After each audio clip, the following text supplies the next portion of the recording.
મારું નામ રિતિક છે અને આપણે રાતળવીમાં ડેકોર કરી રહ્યા છે. ડેકોરમાં એવું છે કે જે આપણે લાલ અને વ્હાઇટ થીમ રાખી છે એ અંબેમાની શક્તિ અને સમૃદ્ધિને પ્રતિબિંબ કરે છે. અને આપણે એટલી ડિટેલ્સથી કરેલું છે કે એક એક ખૂણો જે બાકી નથી રહ્યો ત્યાંનો, અને જે એકદમ ભવ્ય આયોજન થશે.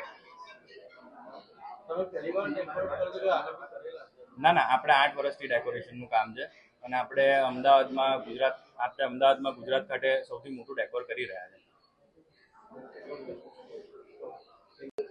આપણે રેડ એન્ડ વ્હાઇટ થીમમાં બધું રાખેલ છે કે જેમાં સેટ વાઇઝ આપણે આખો સેટ ઊભો કરીએ છીએ કે જેમાં મેઇન એન્ટ્રી ઉપર જ આપણે એન્ટ્રી ઉપરથી લઈને છેક મેઇન પ્લેઇંગ ગ્રાઉન્ડ સુધીમાં તમામ સેટ વાઇઝ બધું ઊભું કરેલ છે. પેસેજ એરિયા, એન્ટ્રી, પછી પ્લેઇંગ એરિયા, ફૂડ કોર્ટમાં, પછી ઇન્સ્ટોલેશન્સ, બધા એવો બહુ જ ડેકોરમાં આપણે સંપૂર્ણપણે ડેકોરમાં આપણે ધ્યાન આપેલ છે અને આપણે એકદમ પ્રીમિયમ સેગમેન્ટમાં ગરબા કરવા જઈ રહેલ છે. આપણે ટોટલ જે ઓરિજિનલ મંડલીના આર્ટિસ્ટ છે, જે નરેશભાઈ બારોટ, જે છેલ્લા 40 વર્ષથી વગાડે છે મંડલીમાં, એમને આપણે હાયર કરેલ છે અને ટોટલ એમની 22 જણની ટીમ આપણે રાખી છે. સર, આ વખતે મંડલી ટ્રેન્ડ સૌથી વધારે છે, તો તમારા ત્યાં આગળ ડિફરન્સ શું હશે?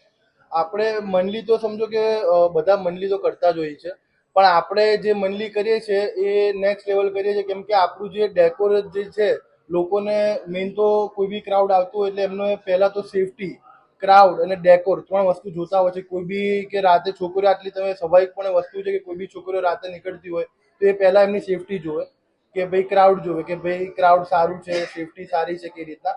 તો આપણે સેફટીથી માંડીને, ડેકોરથી માંડીને, ક્રાઉડથી માંડીને બધું બધાની આપણે સંપૂર્ણપણે તકેદારી રાખેલ છે.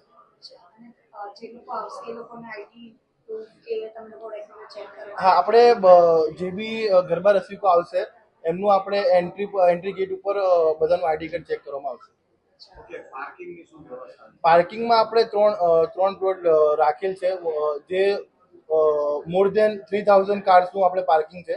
એમાં અલગ અલગ 3 પ્લોટ છે અને ચોથું આપણે વીઆઈપી પાર્કિંગ રાખેલ છે.